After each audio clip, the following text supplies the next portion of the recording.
Bienvenue à ce Café Caté. Nous allons aujourd'hui examiner le chapitre 20 de Saint Matthieu sous ce rapport. Les premiers seront non seulement les derniers, mais devront servir et être crucifiés. Voilà, donc voilà le programme.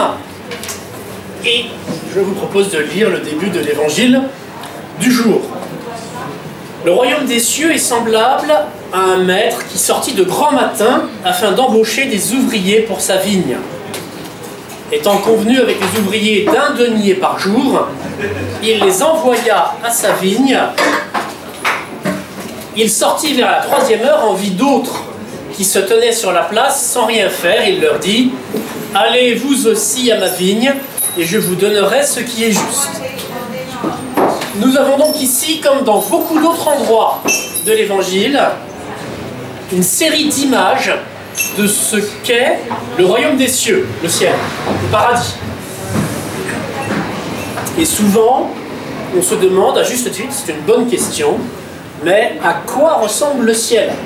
Que ferai-je une fois que je serai au ciel? Est-ce que je ne vais pas m'ennuyer au paradis à regarder un film avec une image unique, Dieu, et il ne se passera rien d'autre? La diversité des images employées par notre Seigneur nous permet d'avoir une approche un peu distincte de celle-ci, et aussi, moi je l'ai entendu alors beaucoup de fois, peut-être que vous aussi, beaucoup de gens m'ont dit, mais de toute façon, du paradis, personne n'est jamais revenu, donc on ne sait pas comment c'est, et vous n'avez rien à nous en dire. Mais c'est faux.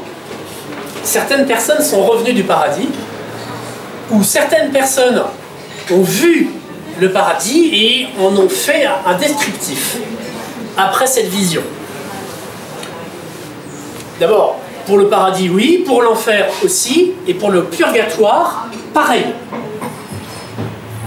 Je vous propose, comme petite introduction, avant de voir en quoi il va falloir que les premiers soient derniers, crucifiés et servent, de voir ce que nous disent ceux qui ont visité le paradis, ou le purgatoire, ou l'enfer, et j'ai voulu ne retenir que des témoignages un peu confirmés, avec pas n'importe qui.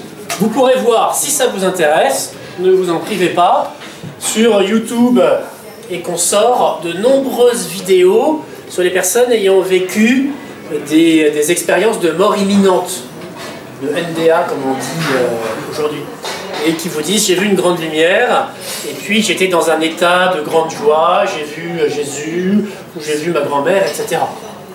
Ces éléments sont intéressants, et il ne faut pas les rejeter de prime abord comme ça, avec mépris, en se disant c'est n'importe quoi, mais ils sont moins probants que le témoignage de saints canonisés par l'Église, qui ont eu des visions voulues par Dieu et qui nous les racontent après. Plutôt que de vous lire des témoignages de mort imminente, ce que vous pourrez aller découvrir si vous le souhaitez sur YouTube, je vais vous lire ce que disent les saints de ce qu'ils ont vu du ciel, du paradis ou de l'enfer. Sainte Thérèse d'Avila, d'abord, notre Seigneur lui a montré la place qui lui était réservée en enfer. Elle avait sa place en enfer. Donc il ne faut pas croire. Souvent on se dit pareil, ah ouais, mais c'est trop facile pour la Vierge Marie, etc. Elle n'aurait pas pu pécher, ou les saints, depuis leur enfance, les vendredis ils ne têtaient pas pour faire abstinence, etc. Et non. La liberté qui nous éprouve et qui nous permet parfois de nous éloigner de ce que l'on voudrait faire, elle a touché et elle a aussi été l'amie des grands saints. Et donc Sainte Thérèse d'Avila aurait pu être damnée. Sainte Thérèse d'Avila aurait pu ne pas correspondre aux grâces qui lui ont été données, des immenses grâces, hein, comme réformatrice de l'ordre du Carmel et comme fondatrice d'une flopée de nouveaux Carmels. Elle aurait pu ne pas correspondre à ces grâces et se dire, d'abord, elle expliquait que pendant 20 ans, pendant l'oraison, elle avait lu et dormi, et elle aurait pu rester dans une forme de confort non spirituel, de confort petit bourgeois et de rester là où elle était, tranquillement, passer son temps dans des parloirs pour discuter de la pluie et du beau temps avec les gens qu'elle connaissait. Et voilà, la place lui était préparée en enfer. Elle l'a vue, mais elle n'y est pas allée. Ensuite, nous avons les pastoureaux de Fatima qui ont vu l'enfer. Donc des enfants, aux alentours de 10 ans, à qui la Vierge Marie n'a pas craint de leur montrer l'enfer. Souvent, pareil, lorsqu'on évoque ces sujets des fins dernières, et en particulier de l'enfer, on dit « mais n'effrayez pas les gens, et ne soyez pas trop précis dans votre description, et puis n'en parlez pas à des petits. Il faudrait, à des enfants, ne pas leur parler de la mort, leur cacher le fait que leur grand-mère est décédée, ou des choses dans ce genre-là, mais non. Il ne faut pas leur cacher la réalité de l'état dans lequel Dieu les a fait vivre. Leur dire de façon appropriée, mais ne pas leur cacher. Et la Vierge n'a pas craint de montrer l'enfer à des enfants. Je vous lis la description que sœur Lucie a fait de cette vision de l'enfer. Notre-Dame nous montra un océan de feu qui paraissait être sous terre, et plongé dans ce feu les démons et les âmes des damnés. Les âmes des damnés semblaient être des braises transparentes, noires ou bronzées, avec une forme humaine. Elles flottaient dans cet incendie, soulevées par les flammes qui sortaient d'elles-mêmes avec des nuages de fumée. Elles retombaient de tous côtés, sans poids ni équilibre, comme des étincelles qui retombent dans les grands incendies, avec des cris et des gémissements de douleur et de désespoir qui horrifiaient et faisaient peur, trembler de peur. Cette vision ne dura qu'un instant, grâce à notre bonne mère du ciel, qui, à la première apparition, nous avait déjà donné la promesse de nous amener au ciel. Sans quoi, je crois que nous serions morts d'épouvante et de peur. Donc, alors on peut se donner une petite image de l'enfer avec cette description. C'est qu'une image. Je vais m'arrêter là pour l'enfer. Il y a une chose qui est beaucoup plus intéressante à considérer, bien sûr, c'est le ciel. Saint Jean l'évangéliste, a vu le ciel et il le décrit dans l'Apocalypse. Je vous lis le passage, chapitre 21, verset 2. « Et je vis la cité sainte, la Jérusalem nouvelle, qui descendait du ciel de chez Dieu. Elle s'était faite belle, comme une jeune mariée parée pour son époux. » Donc voilà, vous savez tous que la mariée, le jour de son mariage, avec sa belle robe, la longue traîne derrière, etc. Et la plus belle de toute la journée, enfin de toutes les journées de sa vie. Et Saint Jean, qui a dû... On sait qu'il est allé à au moins un mariage, puisqu'il était aux noces de Cana, a dû voir des mariés. C'est l'image qui lui revient au moment où il décrit le ciel. « J'entendis alors une voix clamer du trône, « Voici la demeure de Dieu avec les hommes, il aura sa demeure avec eux. »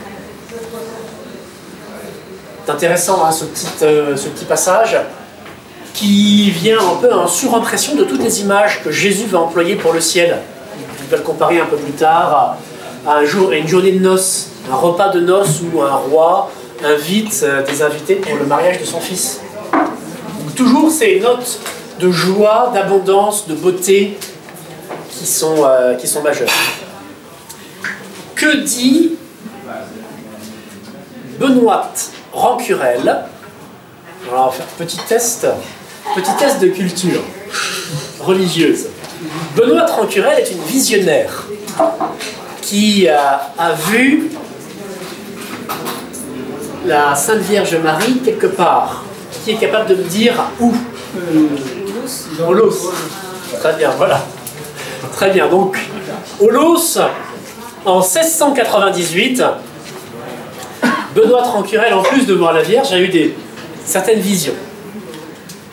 Aussitôt, 2 anges prennent Benoît de chaque côté et la portent après la Sainte Vierge. Par le grand éclat de Marie, elle voyait plus clair qu'en plein midi. Quand la Sainte Vierge fut aux portes du paradis, un homme habillé de rouge lui ouvre la porte, et le groom donc, et la salue avec le plus grand respect. Quand elle fut un peu avancée dans le paradis, elle vit les bienheureux, plus resplendissants que le soleil, chacun dans son siège, d'une beauté et d'un éclat qu'elle n'a su exprimer, d'une chevelure blonde, tous jeunes et tous d'un même âge. Élément intéressant. On aura tous l'âge de la maturité humaine, 30-35 ans, quand on sera au ciel. Donc ceux qui mourront vieux ressusciteront jeunes. Ceux qui mourront jeunes ressusciteront, alors pas vieux, mais plus vieux. Et ceux qui mourront chauves ressusciteront avec des cheveux. Ceux qui mourront myopes ressusciteront sans lunettes avec une bonne vue. Bref, je continue la description que donne Benoît Tranquerel. D'une chevelure blonde, tous jeunes. Alors ça, blonde, c'est elle qui dit. Je ne sais pas si tout le monde sera blond au ciel. Je lui laisse la responsabilité de sa description. Qui tantôt s'asseyait, tantôt se tenait debout. Il chantait des cantiques à la louange de Dieu et souriaient tous en la voyant passer. Elle vit Monsieur Pétieux, Monsieur Hermite, sa mère, donc les habitants de son village, qui la saluent, souriant vers elle. Elle vit beaucoup de personnes connues, parents, amis et autres. Suivant la Vierge, elle vit de grandes tribunes, toutes parsemées de pierreries dont l'éclat l'éblouissait. Elles étaient élevées les unes sur les autres de degré en degré. La Sainte Vierge lui dit, « Ma fille, le plus haut degré de ces trois, ce sont les martyrs, habillés de rouge. Après, les vierges non martyrs, en blanc. » Je passe un petit passage. Autour du trône, une infinité d'anges tout rayonnant de gloire. La Sainte Vierge, passant devant celui qui était sur le trône, lui fit une profonde révérence et l'adora sans que Benoît sût qui il était. Bon, alors, c'est un peu littéraire parce que si elle n'a pas compris, elle n'a peut-être pas, elle a peut-être pas saisi immédiatement de qui il s'agissait, mais enfin, c'est relativement clair. Si la Vierge Marie s'incline pour adorer quelqu'un au paradis, c'est son fils. J'arrête là, il y a beaucoup plus pour le descriptif. Si vous voulez savoir un peu plus comment est le ciel, peuplé de blonds, elle ne dit pas s'ils ont les yeux bleus, mais donc allez lire un petit peu ce qui concerne Benoît Tranquerel. Sainte Faustine, notre grande sainte polonaise, elle, dans son petit journal, alors qui est un faux titre, attention, c'est le titre Petit Journal est un argument publicitaire pour vous faire acheter le journal énorme qui fait au moins ça de grosseur, mais qui se lit vraiment magnifiquement, c'est très bien. Si vous ne connaissez pas du tout Sainte Faustine et que vous voulez connaître la grande apôtre de la miséricorde, achetez son Petit Journal. Donc Sainte Faustine décrit dans son Petit Journal le purgatoire. Je vis mon ange gardien qui m'ordonna de le suivre. En un instant, je me trouvais dans un endroit enfumé, rempli de flammes, où se trouvait une multitude d'âmes souffrantes qui prient avec ferveur, mais sans efficacité pour elles-mêmes. Alors ça veut dire quoi?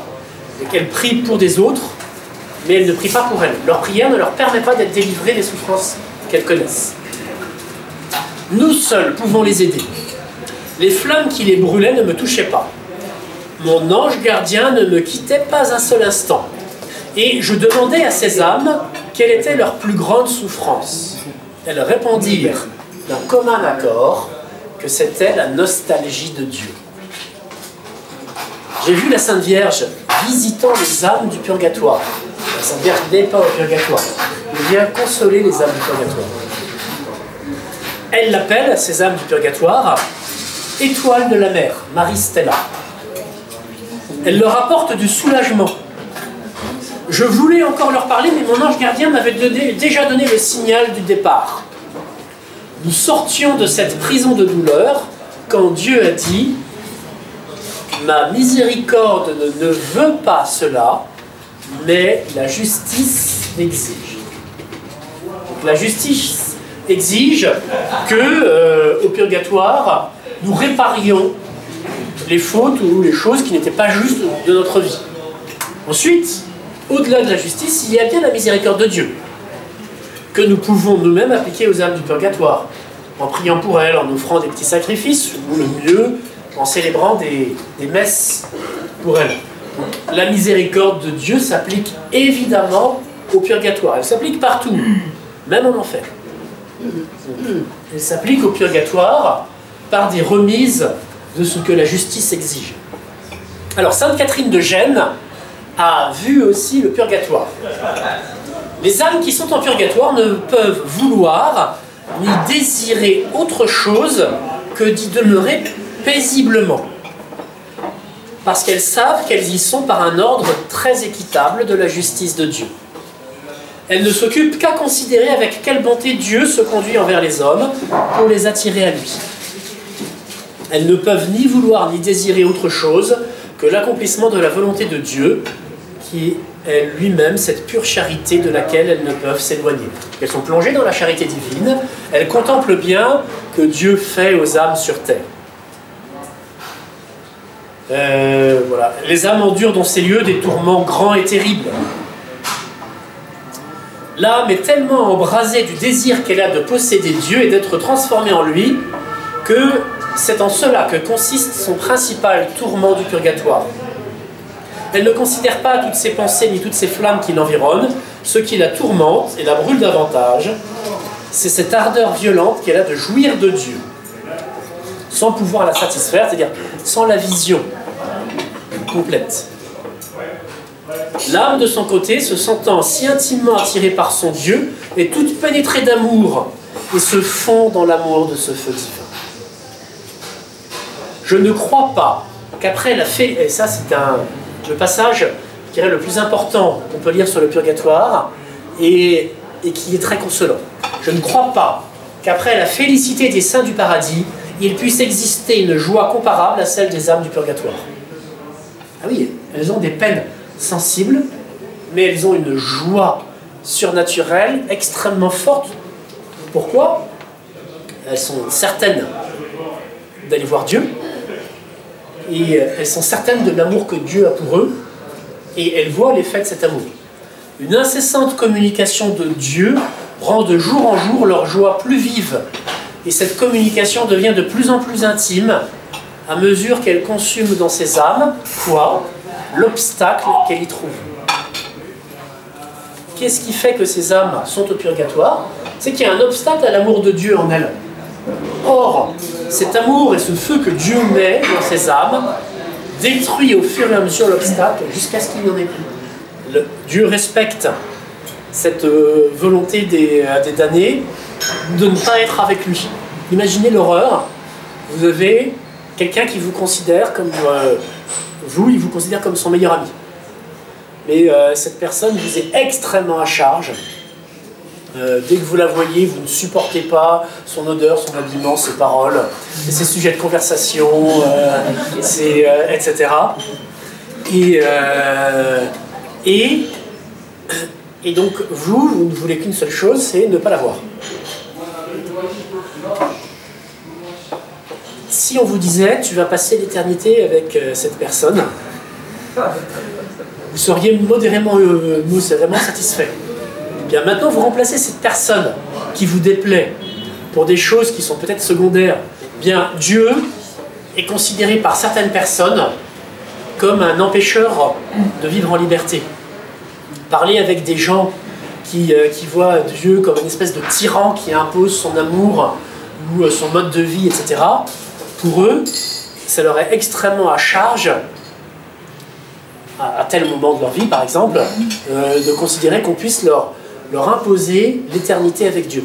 C'est-à-dire que au moment de la mort et de la séparation de l'âme et du corps, l'âme se fige dans les décisions qu'elle a prises via les informations qu'elle avait eues tout au long de sa vie par la sensibilité, par les 5 sens. Il n'y a rien dans l'intelligence qui ne nous vienne des sens. Et on ne devient pas un ange, on ne change pas de nature substantiellement au moment où on meurt pour devenir un ange qui serait informé de Dieu, par exemple, par une infusion d'idées pures et complètement justes sur Dieu. Dieu nous a voulu hommes, et c'est par notre nature humaine que nous avons connaissance de Dieu. Mais cette connaissance, même si elle est limitée à cause de nos sens, qui ne nous présentent pas Dieu tel qu'il est, elle est cependant élevée par des grâces et des lumières surnaturelles que Dieu nous donne sur lui-même, à tout le monde, même à l'athée le plus endurci.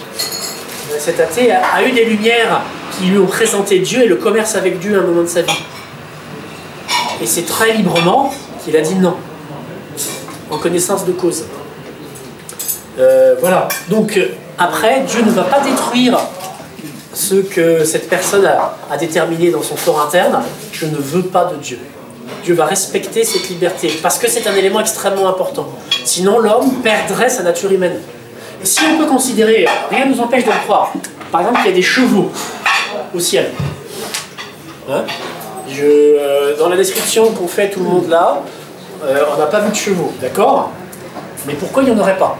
Les animaux n'ont pas de nature raisonnable qui leur donne accès à Dieu par des actes qui auraient été rendus méritoires, surélevés par la grâce, et qui leur donnent une récompense divine. Mais si nous-mêmes, on nous retire la liberté, on devient comme des chevaux. Et donc on pourrait croire comme des animaux. On devient des pantins manipulés par Dieu. L'équivalent chez un cheval, c'est son instinct. Et l'instinct, c'est la pensée de l'auteur de la nature qui fait agir l'animal conformément à sa nature. Notre Seigneur est vraiment présenté comme le juste juge, qui jugera à un moment, il le dit, pour le moment, quand je suis venu sur terre, je ne suis pas venu juger, et c'est l'instrument de notre miséricorde. Mais il sera le juste juge à un moment. Que verront ceux qui doivent voir le juste juge, donc c'est-à-dire tout le monde, de Jésus au moment où ils mourront? Verront-ils son humanité glorieuse ou sa divinité? Et ils ne verront pas sa divinité, ils n'auront pas une vision béatifiante de Dieu. Ils verront de Jésus sans doute son humanité, comme l'a vu Thomas. Saint Thomas, l'apôtre, quand il a vu Jésus avec ses stigmates, bon, il a cru, mais il a vu que l'humanité. Et d'autres ont très bien pu voir, on ne le mentionne pas, mais parmi tous ceux qui ont vu Jésus, il y a un groupe de 500 qui ont vu Jésus ressuscité après sa mort. Est-ce que tous les 500 ont cru à la divinité de Jésus? Je ne sais pas, à préciser. Peut-être, mais peut-être pas. Il ne suffit pas de voir Jésus ressuscité pour croire. Il ne suffit pas de voir un miracle pour croire. Zola nous en a donné la preuve. Zola est allé à Lourdes pour voir la cité des miracles et la cité de la Vierge Marie. Il a assisté à des miracles et il a écrit un livre très zolesque. Oui, c'est ça. Alors qu'il a assisté à des miracles. Le miracle ne suffit pas pour être converti. Oui, alors là, ce qui va nous aider, par exemple, c'est une parabole de notre Seigneur avec le pauvre Lazare et le riche. Le pauvre Lazare est envoyé dans le sein d'Abraham. Donc le pauvre Lazare ne peut pas, avant que Jésus soit monté au ciel, aller au paradis. Donc c'est ce que Jésus désigne comme étant le sein d'Abraham. Des espèces de limbes où les justes de l'Ancien Testament sont heureux, avant la vision complète béatifique du ciel. Et là, dans la description qu'en fait Jésus, le riche, dont Lazare voulait manger les miettes, etc., il voit Lazare, mais il ne peut pas le rejoindre. Et la peine du don, c'est la peine d'une privation, qui en effet, pour qu'elle soit une vraie privation, doit être saisie comme « je vois ce qui me manque ». Les damnés désirent Dieu. Mais ils ne peuvent pas, ils désirent Dieu d'un désir contradictoire. Ils le veulent et ils ne le veulent pas. Et c'est ça la peine du don. Une peine qui déchire intérieurement la personne. Je vais vous lire quelques-uns des objets qui servent à notre Seigneur à faire comprendre ce qu'est le ciel. Parce que des paraboles où il va expliquer le paradis, notre Seigneur en prend beaucoup. Le ciel, le royaume des cieux est semblable à un père qui marie son fils, un roi qui marie son fils, à un homme qui sème du grain dans son champ. Alors toutes ces paraboles, vous les connaissez, vous les avez déjà entendues, mais peut-être que vous ne les avez jamais pas mis les unes à côté des autres, et c'est ça qui renforce l'image par un faisceau de lumière. Un père qui marie son fils, homme qui sème du grain dans son champ, donc vous vous souvenez, il y a le livret qui pousse en même temps, un trésor caché dans un champ. Là, ça nous donne bien un élément. Le trésor, il est caché, on ne le voit pas. On le découvre, et soit on achète le champ, soit pas. Un grain de sénévé qui va pousser, qui va devenir comme un arbre. À du levain qu'une femme a enfoui dans sa farine.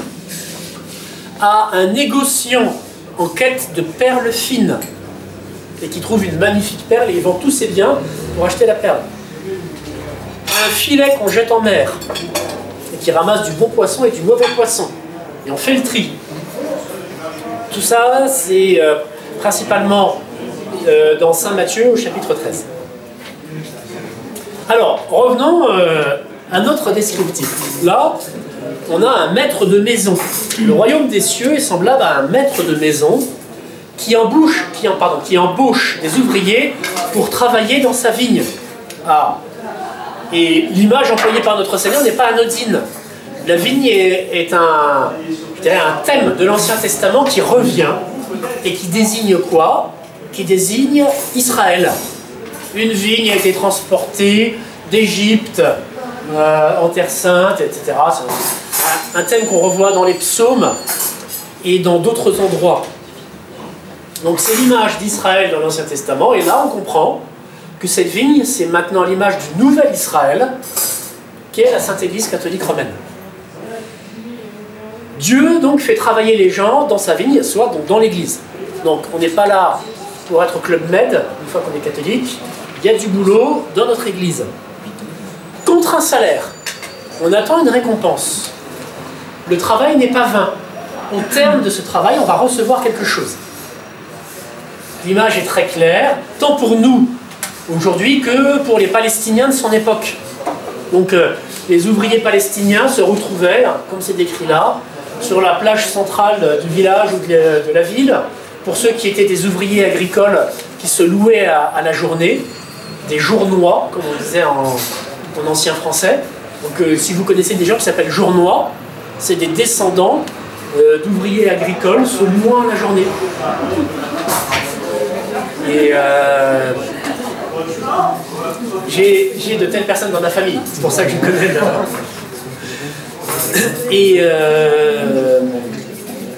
Et enfin, si vous allez aux États-Unis, vous avez dans des petits endroits tranquilles des immigrés mexicains ou sud-américains qui de la même façon viennent en début de semaine pour se faire employer pour la journée ou pour la semaine et qui montent dans le camion du cultivateur qui fait des pamplemousses ou des oranges qui sont embauchés comme ça au lac. Voilà. Et notre Seigneur commence à venir embaucher en début de journée, c'est normal. Puis à la 3e heure, celle de tierce, 9 h du matin. Il embauche d'autres qui sont inactifs. Il a donné lors de la première embauche un salaire précisé, denier. Un denier. C'est le salaire du journalier qui lui permet de se payer à manger et de payer à manger à sa famille. À l'époque, ce salaire journalier est relativement limité. Ça permet d'acheter quoi? Du pain, le pain proche-oriental plat, quelques légumes, des légumes et des légumes verts qu'on croque, voilà, un petit peu de piment pour mettre par-dessus, un peu d'huile pour tremper son pain, point. Pas de poisson, pas de viande, des choses très courantes. C'est un salaire vraiment minimal. Mais quand il embauche les autres, après la première heure, il ne leur précise pas le salaire, il dit ce qui est juste. Et les gens prennent. Ils ont loupé la première embauche, donc ils savent qu'ils ne pourront pas toucher un denier. Et ils retournent vers la 6e heure, donc à midi, vers la 9e heure, 15 heures, jusqu'à la 11e heure, donc juste avant que le soleil ne se couche. Pourquoi stationnez-vous ici toute la journée sans rien faire? Personne ne nous a embauchés, allez vous aussi à ma vigne.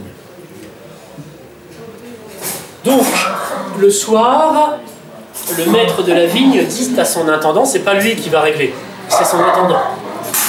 Qui est l'intendant du ciel? C'est peut-être l'homme en rouge, dont on a vu tout à l'heure la description. C'est lui qui a les clés du ciel et qui ouvre la porte pour recevoir le denier, Saint-Pierre. Et donc, il appelle en premier les derniers ouvriers, en commençant par les derniers jusqu'au premier. Ceux de la 11e heure vinrent et reçurent chacun, surprise, un denier, la totalité du prix d'une journée de travail. Quand vers les premiers, ils pensèrent qu'ils recevraient davantage, mais ils reçurent eux aussi chacun un denier. En le recevant, ils murmuraient contre le maître de maison, disant « Ces derniers n'ont travaillé qu'1 heure, et tu les as traités comme nous, qui avons porté le poids du jour et de la chaleur. » Le reproche, il y a 2 éléments. Il y a le murmure. Le murmure, c'est un nom qui est donné traditionnellement, dans le langage chrétien et spirituel, à ce bruit intérieur que l'on fait contre Dieu ou contre son prochain. Et ma mère, elle m'a dit eh ben, tu ferais mieux de travailler un peu plus, et comme ça, tu auras des meilleures notes, et tu auras ton bac avec mais je sais pas ce que je fais comme travail.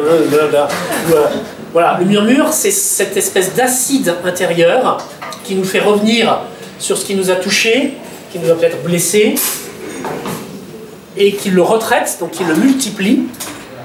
On a peut-être reçu une petite giclée d'acide, mais en le recyclant, on en fait une énorme bassine. Et notre intérieur, tout notre être, au lieu d'être un peu piqué par l'acide, est complètement lessivé, détruit par l'acide. Le murmure est un très grand danger spirituel. Dès qu'on se rend compte qu'on est dans le murmure, qu'on est rentré, donc normalement ça ne sort pas le murmure. Ça reste vraiment à l'intérieur. Et puis tiens, je vais mourir, et ils en seront bien pour leur peine, et tout le monde sera triste, et ils s'en voudront de m'avoir fait du mal, ou de m'avoir dit ah, t'étais pas bien habillé pour la soirée, c'était pas normal. Et voilà. Et donc, ce murmure est destructeur de notre équilibre intérieur. Qu'est-ce qui est objet de considération de notre intelligence et de notre contemplation spirituelle? C'est le bien, c'est le beau. C'est ce qui nous tire vers le haut. Donc, pas le murmure, pas ce qui contribue à nous faire du mal. Et il y a parfois une certaine joie pas équilibrée, plutôt un certain plaisir pas équilibré à continuer à se faire du mal de la sorte. Et il faut le chasser, parce qu'il n'est pas bon. Dès qu'on se rend compte qu'on est dans cet état de murmure, l'acte du chrétien doit être de dire non, je refuse, je te chasse, et de passer à autre chose, ou de considérer autre chose, une belle chose. Donc il faut avoir en tête un certain nombre de belles choses à considérer, la naissance de mon dernier neveu ou nièce, la résurrection de notre Seigneur, voilà, etc. Donc ils murmurent, et ils disent, ces derniers n'ont travaillé qu'1 heure et tu les traites comme nous. Ils ont raison. Les derniers à être embauchés ont travaillé 1 heure, et qui plus est, pas sous le soleil. La dernière heure de la journée, c'est pas la moins chaude de la journée, mais elle est beaucoup moins chaude que celle de midi. Et donc, ils vont recevoir un denier tout entier. Et nous, on a porté des choses beaucoup plus longues. Mais lui, s'adressant à l'un d'eux, répondit, « N'es-tu pas convenu avec moi d'un denier? Prends ce qui te revient et va-t'en. Arrête de murmurer. Quitte ton murmure. Je veux donner à ce dernier autant qu'à toi. » Et là, donc, on a ce qui a justifié la parole qui va venir après du Christ. On a commencé par les derniers. Ceux qui sont rentrés en dernier dans la vigne du Seigneur, dans l'Église. Ceux qui n'ont pas fait pendant 50 ans des carèmes terribles, qui se sont privés de tabac, de bière, de chocolat, de Nutella, de vidéos, etc. Et les autres, ils se convertissent, là, d'un seul coup, ils ont fait 0 carême, ils ont regardé les saisons intégrales de Game of Thrones, etc. Et nous, non. Et eux, ils vont en plus, ils vont aller au paradis. Donc c'est clair qu'il y a un truc qui ne va pas. Mais quel est, je dirais, le mouvement intérieur que nous devons privilégié à ce moment-là, c'est la joie de voir le bien. Cette personne-là est égale à moi. Elle va recevoir le denier qui est le ciel, et elle va être sauvée, tirée de son malheur. Imaginez, regardez Game of Thrones pendant l'éternité, revoir les saisons sans jamais s'arrêter. Bref, c'est pas vivable. Donc il a été tiré de ce cauchemar pour être mis dans la vision béatifique et voir Dieu avec toutes ces belles personnes, tous ces trônes réservés à chacun de ceux qui vont aller au ciel, tel qu'on a lu le descriptif. Et ça doit nous réjouir. Non pas se dire, ouais, mais ils ont mangé du Nutella pendant le carême, mais voir le bien qui se fait. J'ai fait quelques recherches, parce que, bon, bien sûr, on a bien compris que le denier, c'était le paradis, l'entrée au ciel. Là, cependant, si un denier est le salaire d'un ouvrier pour une journée, on peut avoir des équivalents pour comprendre un petit peu ce que c'est. C'est le salaire d'une journée. Et le denier est une pièce, denarius, romaine, pas juive. Le denier d'argent pèse environ 5 grammes. Un denier est un quart de cycle. Si vous avez 4 deniers, vous aviez ce qu'on appelle en hébreu un shekel. Si vous allez en Israël aujourd'hui, on va vous payer en shekel. Donc ce qui est le nom du cycle, vous avez certainement déjà entendu ça si vous avez lu l'Ancien Testament, qui est l'unité monétaire ordinaire des Juifs. Judas, et là, j'espère casser un mythe, n'a pas été payé 30 deniers. Judas a été payé 30 cycles, ce qui est beaucoup mieux. Parce que un cycle d'argent est égal à 4 deniers. Ça fait 120 deniers. Donc, si on considère que le denier est un salaire pour une journée de travail, que Judas en a eu 120, qu'une journée de travail de base aujourd'hui d'un ouvrier non qualifié qui est payé au SMIC et il est payé à l'heure 10 euros. Ça c'est brut.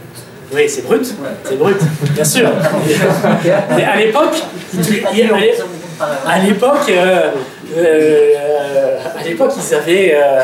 n'avaient pas la sécurité sociale, donc on peut dire donc qu'ils étaient payés 70 euros par journée. Ce qui fait que 120 journées à 70 euros, ça fait pour le prix de notre Seigneur que Judas a touché 8400 euros. Judas a touché des grands prêtres 8400 euros. Maintenant, ça nous permet de mieux comprendre ce qui s'est passé. Revoyons la scène. Judas va voir les grands prêtres et leur dit « Combien vous allez me donner si je vous livre Jésus, votre ennemi mortel ?» Et les grands prêtres ont déjà décidé de le tuer. Qui sont contents, ils n'osent pas le faire dans le temple, hein, arrêter Jésus, pour ne pas faire une émeute. Donc là, ils ont ils ont un espion à l'intérieur qui va leur dire où trouver Jésus en dehors du temple. Ce qui n'est pas évident. Et donc il lui donne quoi? Il lui propose quoi? Le prix d'un esclave. Quand vous voulez acheter un esclave, c'est à peu près le prix que vous payez. Bien sûr, ça dépend du nombre de dents qu'il a, si c'est un homme, une femme, son âge.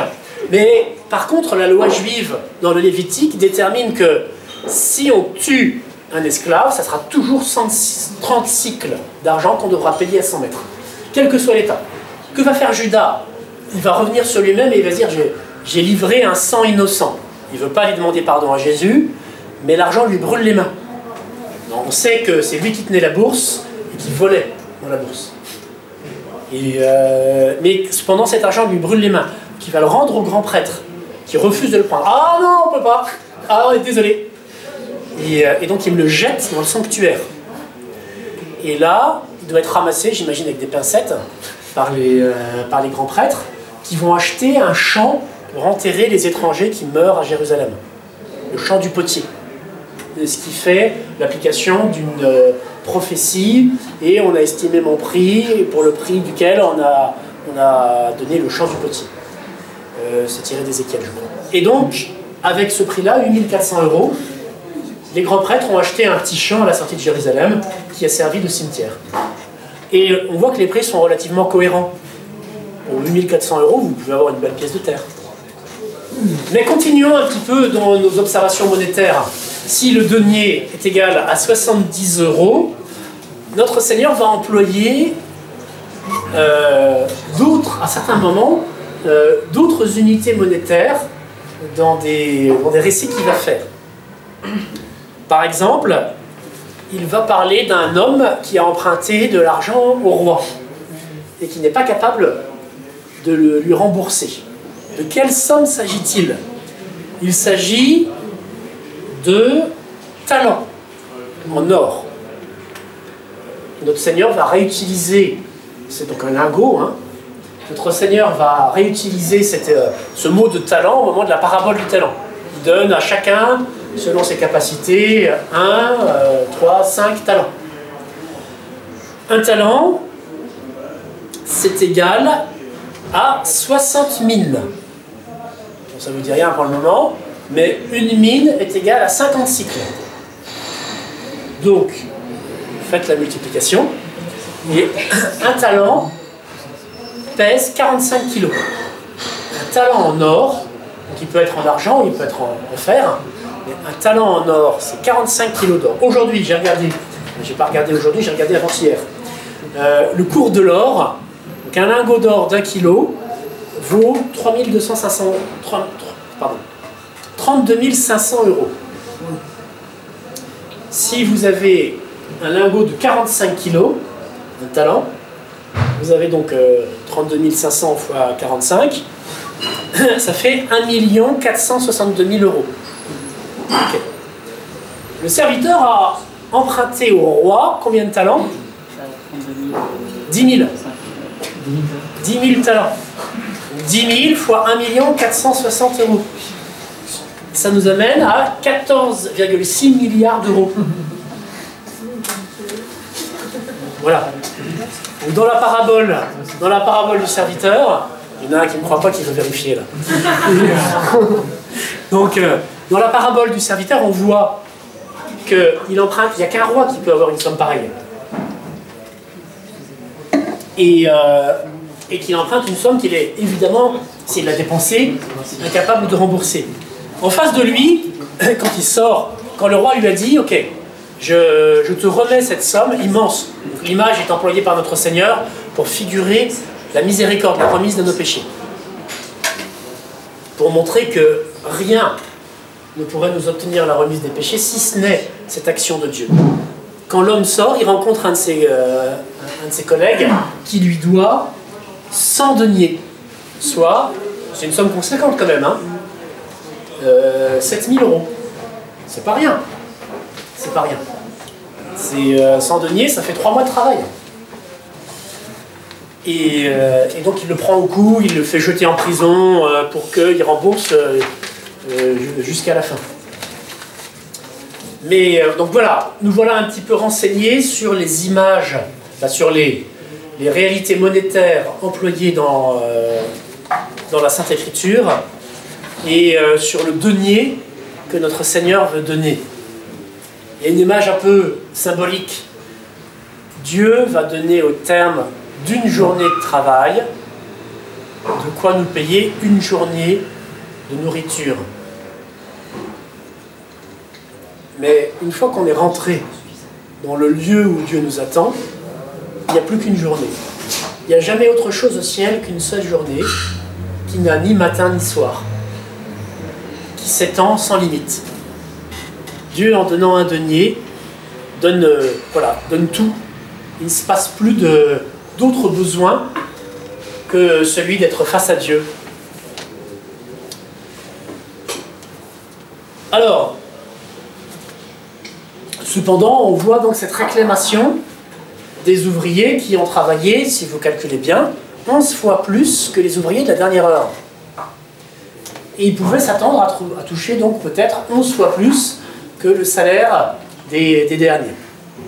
Ils reçoivent cependant ce qui est juste, ce qui a été convenu. Donc là, on a un autre élément qui est très important sur la qualité du maître. Dieu est juste. Au paradis, on a tous la même chose, le même état, mais c'est donné d'une façon juste. ce qui est convenu.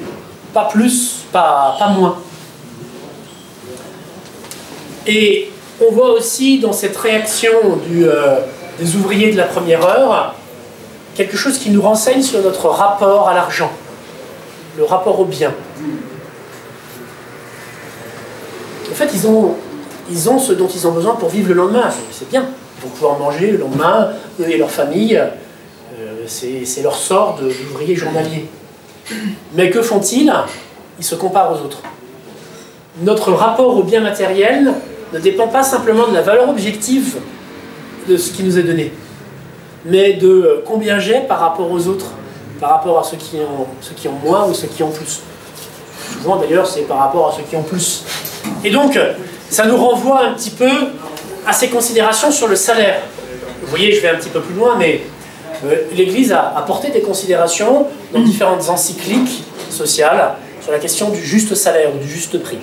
Le juste salaire que doit toucher un homme, il correspond à la proportion de ce qu'il donne au bien commun du lieu où il travaille, de la société professionnelle ou de la société en général dans laquelle il est inscrit, plus à ce dont il a besoin pour se nourrir lui et sa famille. Il y a donc ce qu'on appelle un salaire familial. Si je suis célibataire, il est normal que je touche moins que mon collègue qui fait exactement la même chose que moi, mais qui a 5 enfants. Ben ça, c'est possible si je défais mon regard de ce besoin de comparaison et d'égalité absolue.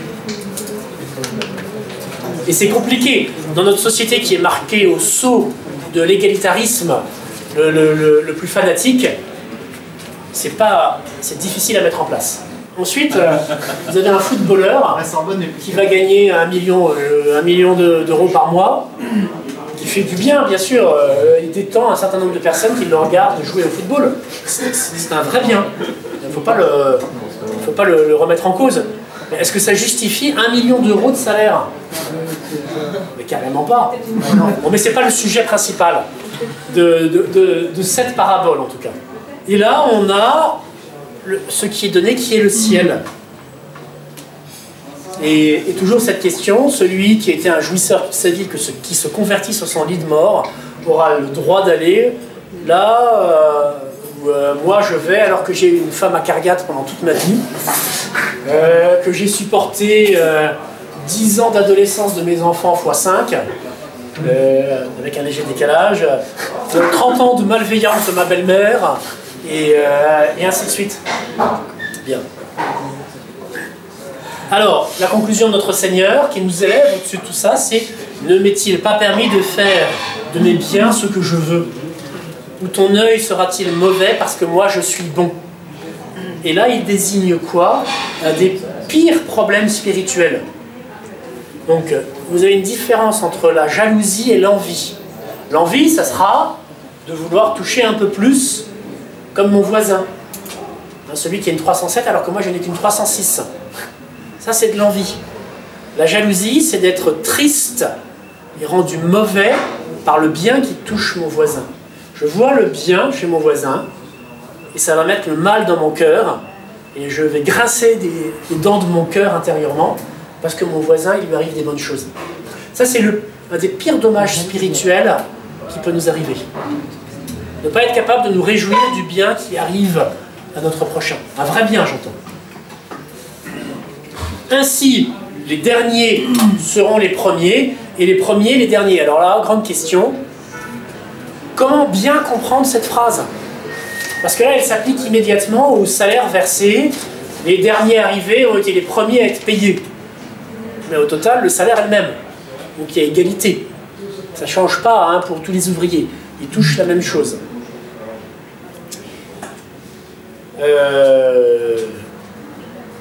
Et c'est là où il faut essayer de voir un petit peu plus loin que la seule interprétation de la longueur du travail qui est fait dans la vigne du Seigneur dans l'Église. Certains vont travailler, ceux qui ont eu l'immense grâce de naître dans une famille catholique et d'être baptisés, et donc qui ont œuvré normalement toute leur vie dans l'Église, voilà, ils sont les premiers arrivés, peut-être pas dernier servi, mais Mais il y a cet élément-là. Et ils doivent se réjouir de l'arrivée des derniers, ceux qui arrivent à la 11e heure. Ça doit être une grande source de joie et de désir pour eux. Dans leur cœur, il doit y avoir ce cri, Seigneur, allez chercher ceux qui sont inemployés, ceux qui sont au chômage. Et puis, on peut considérer ces ouvriers qui arrivent à différentes heures comme une seule personne. Moi. À chaque fois, c'est moi. À chaque fois, c'est moi que le Seigneur va chercher parce que le Seigneur est allé me chercher à la première heure. Et j'ai commencé à travailler à la vigne du Seigneur. Puis, je me suis débauché moi-même et je suis revenu sur la place du village. Et le Seigneur est revenu me chercher à la 3e heure. Et il m'a ramené à la vigne. Puis, au bout d'un certain temps, je suis reparti pour rentrer sur la place du village. Et le Seigneur est revenu me chercher à la 6e heure, puis à la 9e, puis à la 11e. Et là, on voit, on comprend un petit peu mieux. Et que donne le Seigneur à la fin? Même si à chaque fois je suis reparti, si par exemple j'ai quitté d'une certaine façon la vigne par le péché, hein, en m'éloignant du Seigneur d'une façon forte, mais que le Seigneur est venu frapper à la porte de mon cœur et m'a ramené dans la vigne, à la fin je toucherai quand même le salaire qui m'avait été promis si j'étais resté tout le temps dans la vigne. C'est une super bonne nouvelle. Ce salaire n'a pas été diminué parce que moi-même je me suis absenté et que j'ai moins travaillé. C'est le même salaire que je vais toucher. Dieu est libéral. Il est fondamentalement libéral. Dans le sens de la libéralité, hein, pas du libéralisme. Voilà. Et on peut considérer enfin différentes étapes de notre vie avec leurs qualités ou leurs défauts, l'ardeur des moments, ou l'assédie, cette torpeur spirituelle, cette paresse spirituelle qui me caractérise à certains moments, les progrès que je fais, les régressions, les attentes. La jalousie que je peux moi-même avoir. Je suis cet ouvrier de la première heure qui murmure contre les autres. Par exemple, moi prêtre, et pourquoi tel autre prêtre? Il fait beaucoup de convertis. Dès qu'il arrive quelque part, il prêche et tout le monde vient lui dire « Oh, mon père, c'était magnifique !»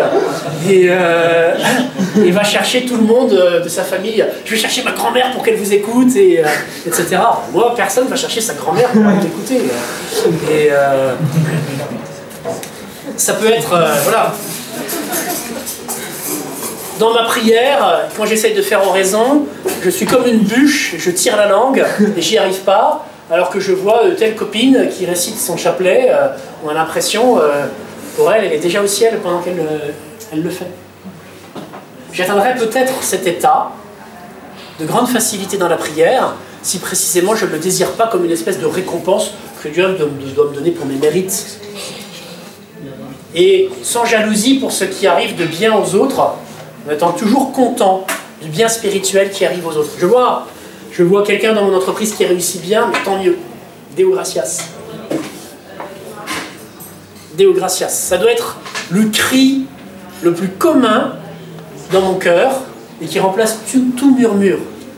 Enfin, ce que nous dit cette parabole sur les premiers et les derniers, c'est que Dieu a des favoris. Dieu préfère certains d'entre nous. C'est toujours dur à entendre, ça, hein. On voudrait être aimé autant que les autres, etc. Et on craint un petit peu que Dieu aime certains plus que nous. Dieu a des favoris. Alors la bonne nouvelle, c'est que ce sont les pécheurs. Et Dieu revient les chercher. Et Dieu quitte les 99 qui font oraison pour aller me chercher moi, qui ai du mal à réciter ne serait-ce qu'un seul chapelet par jour. Alors, on entend dans l'évangile selon Saint Jean se désigne très probablement lui-même quand il dit le disciple que Jésus aimait. Donc on voit que Jésus a une prédilection pour certains parmi les 12. Mais pour Judas, que dit-il à Judas quand Judas vient le baiser pour le désigner? On est de nuit, hein, donc il n'y a pas un éclairage public, on n'est pas à Paris, etc. On est dans le jardin des Oliviers, il n'y a pas de lumière. C'est aussi pour ça que les apôtres s'endorment. Imaginez-vous, vers minuit, vous devez faire 3 fois 1 heure d'oraison. Il n'y a personne, il n'y a pas un bruit. Et après, Jésus vient vous dire et vous dit vous n'avez pas réussi à prier. Bon, moi je comprends un petit peu ce qui est arrivé aux apôtres. Mais bref, donc c'est dans cet environnement-là que Judas arrive avec une troupe d'hommes. Et comment reconnaître Jésus au milieu de tous les autres? Il lui fait un baiser. Et Jésus dit « mon ami ». C'est vachement fort ça. Il ne dit pas mon préféré, hein, bien sûr. Mais il dit mon ami. Et donc, quand je dis Dieu a une préférence pour les pécheurs, c'est difficile de faire une hiérarchisation. Parce que précisément les saints, leur sainteté, qui est cette présence de l'amour de Dieu en leur cœur, est le signe que Dieu les aime. Ils sont saints parce que Dieu les aime, donc c'est pour ça qu'ils ont beaucoup d'amour de Dieu dans leur cœur. Parce que Dieu a mis beaucoup d'amour dans leur cœur. Mais cette préférence de Dieu est de l'ordre peut-être un peu opératif. Dieu va aller chercher ceux qui ont besoin de lui. Et il ne va pas s'en détourner parce qu'eux se sont détournés de lui. Qu'est-ce qui nous permettra d'être reconnus les uns des autres lorsque nous serons dans ces états-là? La marque invisible que procurent nos sacrements. Il y en a 3 qui impriment une marque dans notre âme. Le baptême, la confirmation et l'ordre. Donc, les chrétiens qui sont en enfer sont connus comme étant chrétiens à cause de cette marque, de cette espèce de tatouage invisible dans l'âme, mais qui sera visible aux anges et aux démons, que tout baptisé a reçu, que tout confirmé reçoit en plus, et que tout prêtre reçoit. Les prêtres qui sont en enfer sont beaucoup plus tourmentés que les autres. Donc Dieu a un grand amour des pécheurs, des petits et des humbles, c'est ce que le monde ne voit pas. Et c'est dans ce sens-là qu'on peut comprendre cette phrase « Les premiers selon le monde seront les derniers selon Dieu. Et les derniers selon le monde, les petits, les humbles, seront les premiers pour Dieu. » Et quand on voit quelle est la plus grande créature que Dieu ait élevée, au degré le plus haut, c'est la Vierge Marie, et qui est grande par quoi? Par la force de son humilité. Cette vertu surnaturelle infuse qu'elle a reçue de Dieu à un degré énorme et qu'elle a conservé, entretenue dans son cœur, on a fait la plus grande sainte, qui se croyait la plus petite. Et qui dit quoi? Dans son Magnificat, Deposuit potentes desede. Il dépose les puissants de leur trône. Et exaltavit miles. Et il élève les humbles. Voilà ce que la Vierge Marie dit, et ça s'applique d'abord à elle. Et on ne sait pas ce qui est arrivé à Judas, et on ne sait pas non plus ce qui est arrivé à Hérode. Et les puissants de l'époque de Marie, c'était Hérode. Je ne pense pas qu'il ait une bonne place au paradis. On n'a aucune certitude, hein, mais je ne pense pas qu'il soit parti au paradis. Alors, le Magnificat, c'est entre autres, mais d'une façon assez appuyée, ce qui déplaisait beaucoup à Napoléon dans la religion chrétienne. Grand Napoléon, vainqueur des nations coalisées sur les plus importants champs de bataille de l'Europe, un génie tactique absolu, mais qui détestait qu'on puisse dire « Deposuit potentes desede ». Il dépose les puissants de leur trône. Ça lui plaisait modérément. Au fur et à mesure où il envahissait les nations d'Europe et qu'il devenait de plus en plus puissant, il ne se voyait pas descendre. Et donc, il y a eu une difficulté. Vous savez, il y a 10 jours, 10 fêtes inscrites comme date d'obligation dans l'Église universelle où on est censé aller à la messe en dehors d'un dimanche. 10 fêtes d'obligation dans l'Église universelle. En France, il n'y en a que 4 qui ont été déterminées à l'époque du Concordat avec Napoléon. Donc, vous le savez, donc ce sont des fêtes qui sont fixées à des dates et qui peuvent tomber n'importe quel jour de la semaine. La Toussaint, Noël, l'Ascension, qui tombe toujours un jeudi, et l'Assomption. Et l'Assomption, donc Napoléon met modérément le Magnificat, dont c'est le texte de l'Évangile le jour de l'Assomption, et il a voulu transformer la fête de l'Assomption de la Vierge Marie, qui monte avec encore et en ciel au paradis le 15 août, par la fête de la Saint-Napoléon. Alors, oui, il était né le 15 août, alors il voulait qu'on fête la Saint-Napoléon ce jour-là. Pourquoi c'est pas passé? Et c'est pas passé. Pourquoi? Parce que là, précisément, le pape a fait un niet absolu pour qu'on remplace le culte de la Vierge par le culte de Saint-Napoléon. Il n'y a pas eu la demande au pape de pouvoir changer ça ou Et c'était... c'est le pape qui s'en est rendu compte à temps? Non, voilà, il s'est rendu compte qu'il y avait une boursouflure de Napoléon qui n'était pas bonne pour... déjà, on est passé de 10 à 4 fêtes d'obligation. Et là, bon. Alors, même ceux qui vivent selon la loi de Dieu, c'est là un petit peu l'élément important de ce que je vous disais dans le titre de ce Café Caté. Les premiers seront les derniers et devront servir. Même si l'on vit selon la loi de Dieu, et surtout si l'on vit selon la loi de Dieu, on doit s'inspirer de ce renversement des valeurs humaines. Plus on reçoit, plus on doit donner. Et servir. Servir notre prochain, servir la société dans laquelle on est inscrite. Avec comme modèle celui qui a réalisé ça, le premier, et à un degré éminent, c'est Jésus, tout simplement. Qui se fait le serviteur des apôtres en leur lavant les pieds. Souvenez-vous de la réaction de Saint-Pierre. Saint-Pierre sait que Jésus est au-dessus de lui, donc il refuse que Jésus lui lave les pieds, qui est le travail, normalement, des esclaves et des esclaves, les plus basses catégories. Hein. C'est pas le grammairien grec à qui on fait laver les pieds des autres quand ils arrivent chez eux. Et donc Saint-Pierre refuse que Jésus lui lave les pieds. Et Jésus lui dit, si je ne te lave pas les pieds, tu n'auras pas de part avec moi. Donc Saint-Pierre accepte. Donc il a compris qu'il ne pourrait pas aller au ciel si Jésus ne lui lavait pas les pieds. Non seulement Jésus fait ça, mais il meurt comme un esclave sur la croix. Il garde cette place d'esclave qu'il avait commencé à prendre le jeudi saint et qu'il conserve le vendredi saint. Pourquoi? Pour nous servir, pour nous mériter la grâce, la vie éternelle. Jésus le grand, le plus grand, se fait petit. Et donc nous-mêmes, qui sommes des disciples de Jésus, nous devons nous faire petits et nous faire derniers.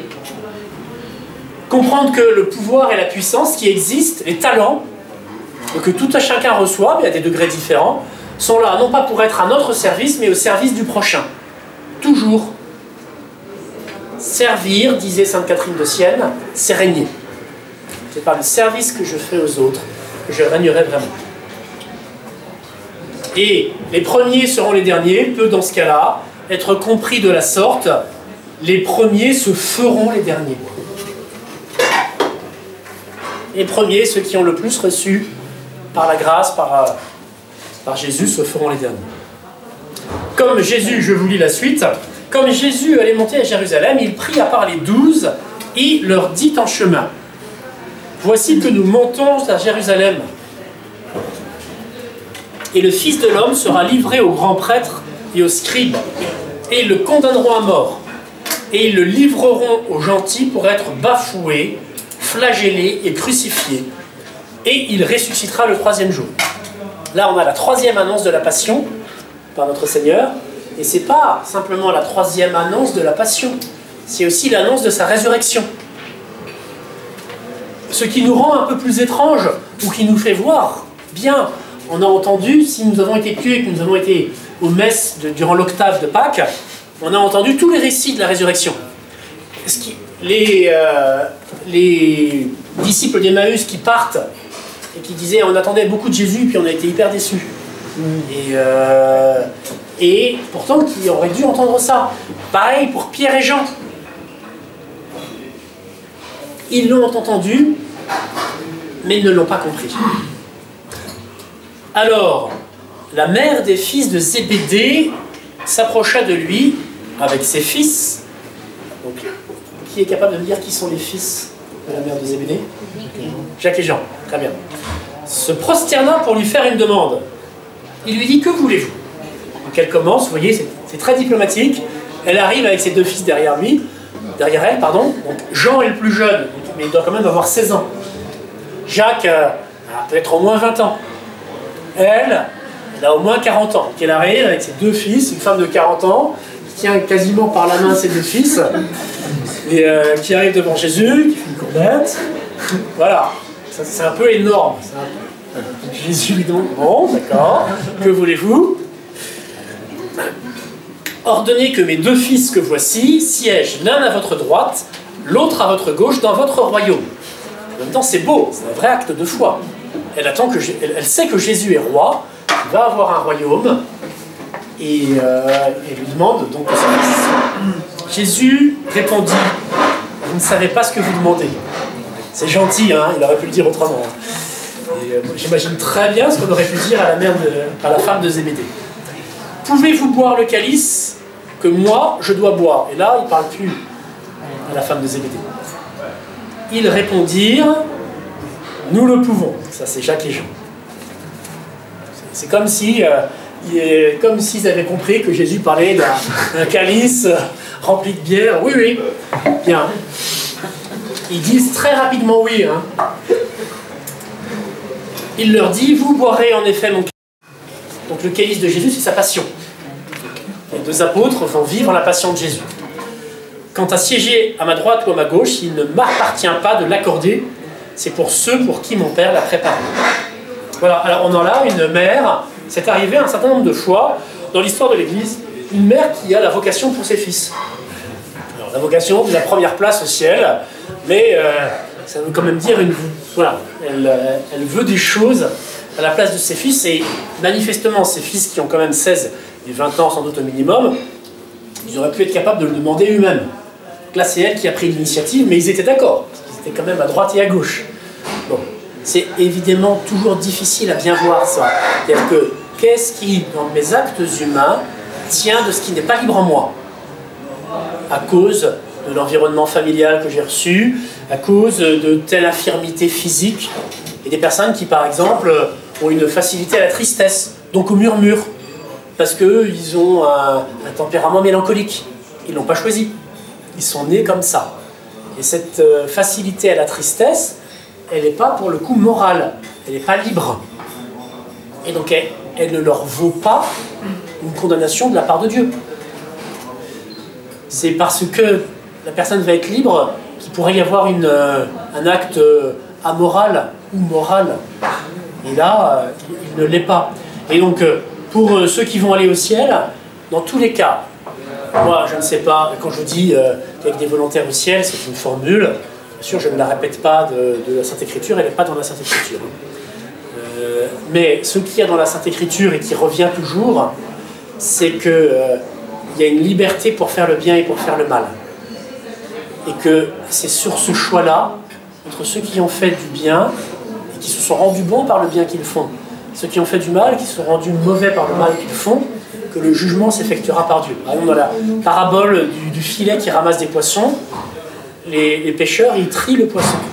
Les poissons qui sont mangeables, les poissons qui ne sont pas mangeables. Et les poissons qui sont mangeables, ils vont au ciel. Les poissons qui ne sont pas mangeables, ils ne vont pas au ciel. Et donc il y a des volontaires, ce sont des volontaires qui vont aller au ciel et en enfer. Oui, c'est que des volontaires au paradis et que des volontaires en enfer. Vous mettez où l'ignorance? Eh bien, l'ignorance, elle est dans l'excuse. Si elle est invincible, c'est-à-dire que si je n'ai pas, on en revient à votre question, si j'avais aucun moyen de savoir qu'il fallait faire ceci plutôt que cela, du fait des conditionnements sociétaux, familiaux, etc., que j'ai dans ma vie particulière à moi, elle excuse. Elle fait que j'ai pu faire ce qui est matériellement un péché, mais qui ne m'est pas imputé comme un péché par Dieu qui sait tout. Et l'ignorance, donc, excuse.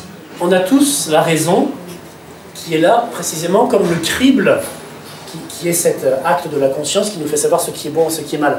Mais notre raison, on le sait bien, elle est parfois empêchée par certaines choses. Je vois, si je me compare aux frères dans le couvent qui ont fait des doctorats ou qui vont en faire, et qui vont réfléchir sur les degrés d'autorité du magistère. Et quand est-ce que le magistère, la personne du Saint-Père, lorsqu'il donne un document, que ce soit une interview dans un avion ou une encyclique, engage son autorité, ou quel degré d'autorité il engage, il y en a qui sont capables de considération très fine et de faire des distinctions que je n'arriverai jamais à faire. Le calice, les 2 apôtres vont le boire. Même si Saint Jean, donc on n'a pas beaucoup de renseignements sur la vie des apôtres. Hein. On a souvent des légendes, des textes qui décrivent ce qu'ils ont fait, en particulier leurs martyrs. Pour Saint Jean, on a 2 récits. Puis on a un récit où il était plongé dans de l'huile bouillante et où il en est ressorti vivant. Et donc il n'est pas mort martyr après. Mais qu'il a quand même subi l'équivalent d'un martyr. Jésus leur dit, c'est très bien, vous allez boire ce calice, vous allez souffrir ma passion. Mais la place est donnée par Dieu le Père. Tiens, c'est étrange ça, c'est-à-dire que le Fils, il n'a pas de choix sur ceux qui vont être assis à côté de lui au paradis. C'est une appropriation. C'est-à-dire cette façon de faire qui approprie à une personne de la Sainte Trinité ce qui est commun aux 3 personnes. Au paradis, hein, c'est le royaume de Dieu, donc de Dieu Père, Fils et Saint-Esprit. Ils vont laisser s'approcher d'eux, d'un commun accord, tous ceux qui seront à côté d'eux. Ce n'est pas le Père plus que le Fils qui décidera. On approprie au Père ce qui revient en 3, et au Père, et au Fils, et au Saint-Esprit. Et quand Jésus dit « ça ne revient pas à moi », il ne dit pas « vous ne serez pas à ma droite et à ma gauche ». Parce que Saint Jean, quand il va être amené au ciel, il va voir autour du trône de l'agneau 12 vieillards qui représentent les 12 apôtres, dont lui-même et dont son frère, et qui sont donc à 12 trônes tout près de l'agneau. Lequel est le plus près, ne le dit pas. Mais, au milieu, il y a un grand cercle. Et si c'est voilà, s'il est au milieu et qu'il y a un grand cercle, ils sont tous à équidistance de Jésus. Mais donc la réponse de Jésus ne dit pas qu'ils ne vont pas être à sa droite ou à sa gauche. Et si Jésus est au centre d'un cercle, aucun d'entre eux ne sera à droite ni à gauche. Ça résout encore le problème. Oui, je crois pas. Mais voilà. Pourquoi Jésus dit-il ça? Parce qu'il est venu sur terre, non pas pour être le juge, ça sera pour plus tard, mais pour être l'ouvrier de la miséricorde. Quant aux deux larrons, là, c'est quand même intéressant de voir ce que vont faire chacun des apôtres tout au long de la vie publique de notre Seigneur. Saint Pierre, il n'en rate pas une. Et ceux-là, donc, qui se laissent conduire par leur mère, est-ce qu'on peut être assis à la droite et à la gauche? Jésus leur a donné un surnom. Il les a appelés Boanerges, qui veut dire fils du tonnerre. On voit la scène dans l'évangile selon saint Marc, chapitre 3. Un jour, il passait dans un village de Samaritains qui n'ont pas voulu accueillir Jésus. Et il suggère à Jésus, est-ce qu'on ne pourrait pas leur lancer des boules de feu qui descendraient du sel et qui les brûleraient vifs? Et donc, Jésus repousse la suggestion, mais leur donne à cette époque-là un surnom. Et donc, quand il y a cette scène des 2 adultes là, qui sont traînés par leur mère pour aller devant Jésus, il y a quand même une nette amélioration. D'abord, ils veulent brûler vifs les ennemis de Jésus. Maintenant, ils ne font que demander une bonne place au ciel. On va d'amélioration jusqu'à la sainteté qu'ils acquierront après.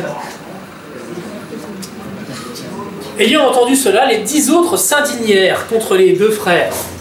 Mais Jésus les appela et dit, vous savez, donc ils s'indignent les autres, et pourquoi pas moi? On ne dit pas pourquoi ils s'indignent, hein. On dit qu'ils s'indignent. Mais peut-être qu'il y avait de ça. Si toi tu es à droite et moi à gauche, je suis où moi? Et j'ai plus de place pour moi. Bon bref, ou alors ils se disent, non, je vais demander un petit peu trop. Vous savez que les chefs des nations leur commandent en maître et que les grands exercent leur empire sur elles. Il n'en sera pas ainsi parmi vous. Au contraire, celui qui voudra devenir grand parmi vous se fera votre serviteur. On revient exactement à la leçon précédente. Et on a comme l'impression que la mère de Jacques et Jean, qui étaient dans les parages, parce que cette scène-là vient immédiatement après l'autre, n'a rien compris. Et que Jésus est obligé de refaire une exégèse de sa citation précédente. Donc, celui qui voudra devenir grand se fera votre serviteur. Et celui qui voudra parmi vous être premier se fera votre esclave. C'est ainsi que le Fils de l'homme est venu, non pas pour être servi, mais pour servir et donner sa vie en rançon pour beaucoup. Donc là, c'est la grande phrase de Jésus, je ne suis pas venu pour être servi, mais pour servir. Et ça, c'est magnifique. Chacun d'entre nous qui voulons être le disciple de Jésus, nous avons notre modèle. Nous ne devons pas vouloir nous faire maîtres, mais serviteurs. On arrive à la fin du texte. Voici que deux aveugles, assis sur le bord du chemin, entendant dire que Jésus passait, se mirent à crier « Seigneur, ayez pitié de nous, fils de David !» La foule les gourmanda pour les faire taire. Mais eux crièrent plus fort, disant « On sait très bien que chez les aveugles, le sens de la vue étant éteint, les autres sens sont surdéveloppés. » Et on parle souvent de l'audition, de l'ouïe des aveugles. Mais là, on comprend qu'ils ont aussi une voix forte. Ils crièrent plus fort « Seigneur, ayez pitié de nous, fils de David !» Jésus s'étant arrêté, les appela et dit « Que voulez-vous que je vous fasse ?» Déjà, voilà, il prépare la réponse, hein, il fait une grande ouverture. « Seigneur, lui dirent-ils, que nos yeux s'ouvrent, émus de compassion. » Et là, c'est très intéressant de voir que Jésus, bien sûr, est un Dieu qui ne connaît pas de passion humaine, mais qu'il est aussi homme et qui connaît tous les mouvements de la sensibilité humaine, et qu'il compatit à cette douleur qu'ont ces aveugles. On ne sait pas s'ils sont des aveugles nés ou pas, mais de ne pas voir, ils savent que ça leur manque. Il toucha leurs yeux et dit, et aussitôt, ils recouvrèrent la vue et le suivirent.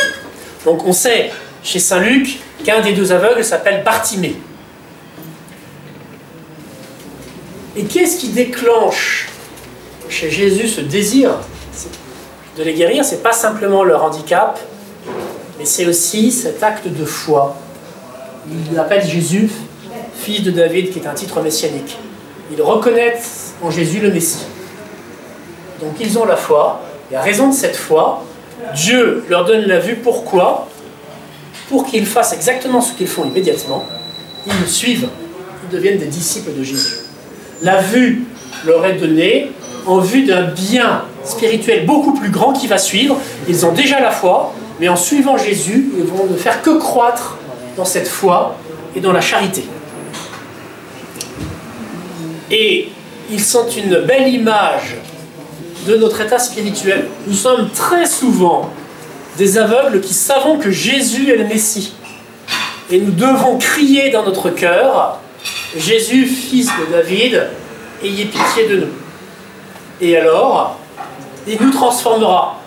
Il nous fera voir ce que nous ne voyons pas. C'est l'image de la foi. Nous adhérons à ce que nous ne voyons pas. Il nous fera pénétrer plus avant dans notre foi.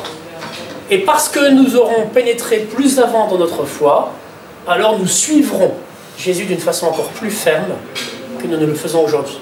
Voilà, c'est donc la grâce que je vous souhaite à chacun d'entre vous. Et je vous donne rendez-vous pour notre prochain Café Caté. D'ici là, je vous souhaite une bonne fin de temps pascal. Et je souhaite vous revoir, si vous le souhaitez, dans un mois.